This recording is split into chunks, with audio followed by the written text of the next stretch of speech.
Hello my lovely viewers, welcome to my channel Book and Cook. आज मैं आपके साथ शेयर कर रही हूँ स्पेनिश ऑमलेट बनाने की रेसिपी। ये ऑमलेट की रेसिपी इतनी ज़्यादा आसान है और इतनी ज़्यादा टेस्टी और बहुत कम सामान में इंस्टेंटली बनके तैयार हो जाती है। तो चलिए इस स्पेनिश ऑमलेट की रेसिपी को बनाना शुरू करते हैं। तो देखिए यहाँ पर इस स्पेनिश ऑमलेट को बनाने के लिए सबसे पहले पैन में मैं 1/4 कप तेल ले रही हूँ, यानी कि आपको 4 कप तेल लेना है। और फिर जैसे ही तेल गर्म हो जाता है इसमें मैं ऐड कर रही हूँ एक मीडियम साइज़ का आलू, जिसे मैंने इस तरह से छोटे छोटे से क्यूब्स में कट कर लिया है। हमने यहाँ पर कच्चे आलू का ही इस्तेमाल किया है, छोटे छोटे से पीसेस में कट किया है, इसलिए ये आसानी से पक जाएंगे। तो इसे 2 से 3 मिनट के लिए हम इसी तरह से पका लेंगे ताकि आलू अच्छे से सॉफ्ट हो जाए। तो देखिए यहाँ पर मैंने आलूओं को 2 से 3 मिनट के लिए पकाया है। और फिर नेक्स्ट इसमें मैं ऐड कर रही हूँ एक प्याज, जिसे मैंने इस तरह से बारीक बारीक सा चॉप किया हुआ है। और फिर प्याज को भी आपको 2 से 3 मिनट के लिए पका लेना है ताकि प्याज भी सॉफ्ट हो जाए आलूओं के साथ साथ।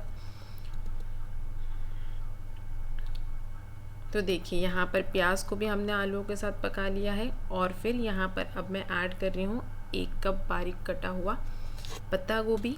ये पूरी तरह से ऑप्शनल है, आप चाहें तो स्किप कर सकते हैं, सिर्फ आलू और प्याज से भी बना सकते हैं, या फिर आप इसकी जगह कैप्सिकम का यूज़ कर सकते हैं। और जो भी आप सब्ज़ी पसंद करते हैं, गाजर बारीक बारीक कट के डाल सकते हैं, या फिर सिर्फ आलू और प्याज से भी आप बना सकते हैं, बहुत अच्छा बनता है। और बस इसमें थोड़ा सा नमक ऐड करेंगे टेस्ट के हिसाब से। यहाँ पर मैंने आधा चम्मच नमक डाला है। मिला लेते हैं एक बार फिर से और इसे तब तक पकाएंगे जब तक ये सब्ज़ियाँ जो हमने इसमें ऐड की है ना, ये पूरी तरह से पक ना जाए। तो देखिए यहाँ पर मैंने अच्छे से मिक्स किया है। अब इसे कवर करके मैं 4 से 5 मिनट के लिए मीडियम फ्लेम पर पकाऊंगी। तो देखिए 4 से 5 मिनट के बाद हमारी जो सब्ज़ियाँ हैं, प्याज, पत्ता गोभी, आलू, सभी अच्छी तरह से पक गए हैं। अब इस स्टेज पर मैं फ्लेम को ऑफ़ कर दूँगी और इस मिक्सचर को फैला के रख देंगे ताकि ये ठंडा हो जाए। और तब तक हम करते हैं ऑमलेट बनाने की तैयारी। तो देखिए यहाँ पर इस स्पेनिश ऑमलेट को बनाने के लिए मैं 3 अंडों का इस्तेमाल कर रही हूँ। तो यहाँ पर जल्दी जल्दी से फटाफट बोल में ये 3 अंडे मैंने फोड़ लिए हैं। अंडों को अच्छे से फेंट लेंगे। तो आप चाहें तो कम ज़्यादा इंग्रेडिएंट्स अपने हिसाब से कर सकते हैं। मैं यहाँ पर 3 अंडों की ये ऑमलेट बना रही हूँ। तो 3 अंडों को मैंने फेंट लिया है। अब जो मिक्सचर हमने तैयार करके रखा हुआ था ना, आलू, प्याज और पत्ता गोभी का, वो मिक्सचर ठंडा होने के बाद ही आप इसे अंडे में डालिए।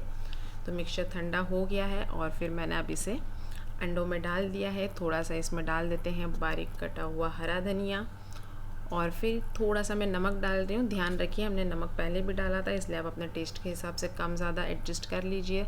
आधा चम्मच मैंने डाला है black pepper powder. Black pepper powder की जगह आप चाहें तो थोड़ी सी लाल मिर्च पाउडर डाल सकते हैं, या फिर बारीक कटी हुई हरी मिर्च का भी इस्तेमाल कर सकते हैं। मिक्स कर लेते हैं अच्छी तरीके से। तो देखिए यहाँ पर हमारा ये मिक्सचर बन के तैयार है। अब यहाँ पर पैन में मैं ये आधा मिक्सचर डाल दूँगी। आप चाहें तो पहले तेल से ग्रीस कर लीजिए पैन को। देखिए आधा मिक्सचर मैंने यहाँ पर डाल दिया। इसे फैला लेते हैं पैन में अच्छे से, और फ्लेम को मैंने लो ही रखा हुआ है। और अब यहाँ पे मैं थोड़ा सा तेल डाल लेती हूँ। तेल की जगह आप चाहें तो बटर का भी इस्तेमाल कर सकते हैं। और अब यहाँ पर मैं इस्तेमाल कर रही हूँ चीज़ स्लाइस का। ये प्रोसेस चीज़ का मैंने इस्तेमाल किया है। आप चाहे तो मोज़रेला चीज़ का इस्तेमाल कर लीजिए, या फिर ग्रेटेड चीज़ आती है, डाइस्ड चीज़ आती है, जो भी आप चाहें वो चीज़ का इस्तेमाल कर सकते हैं। और आप चाहें तो चीज़ स्किप भी कर सकते हैं, ऐसे भी ये ऑमलेट बहुत टेस्टी बनता है। और फिर जो बाकी का मिक्सचर है उसे हम ऊपर डाल देंगे और फिर इसे अच्छे से पूरे इवनली स्प्रेड कर देंगे। अगर आप चीज़ नहीं डालना चाहते हैं तो सारा मिक्सचर आप एक ही बार में डाल दीजिए और उसे फिर लो फ्लेम पर पकाइए।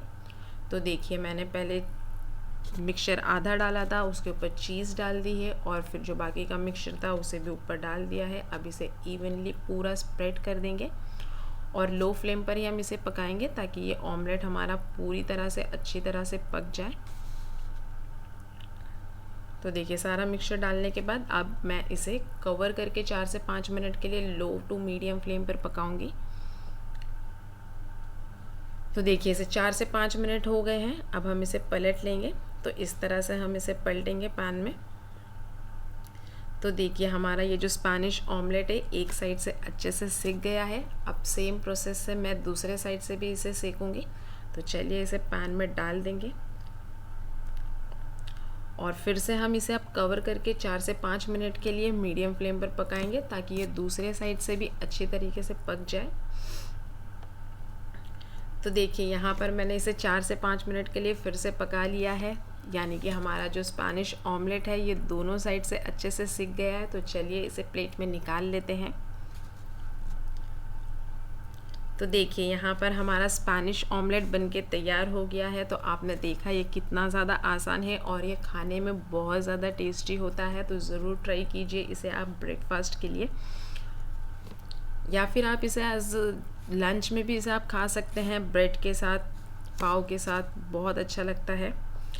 कट करते हैं और ये चीज़ी होने की वजह से और भी ज़्यादा टेस्टी बनता है। तो ये पूरी तरह से आपकी चॉइस है, आप चाहे तो ऐड करें या स्किप कर दें।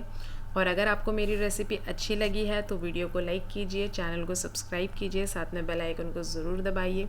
फिर मिलते हैं किसी नई रेसिपी के साथ। Till that time bye bye and take care.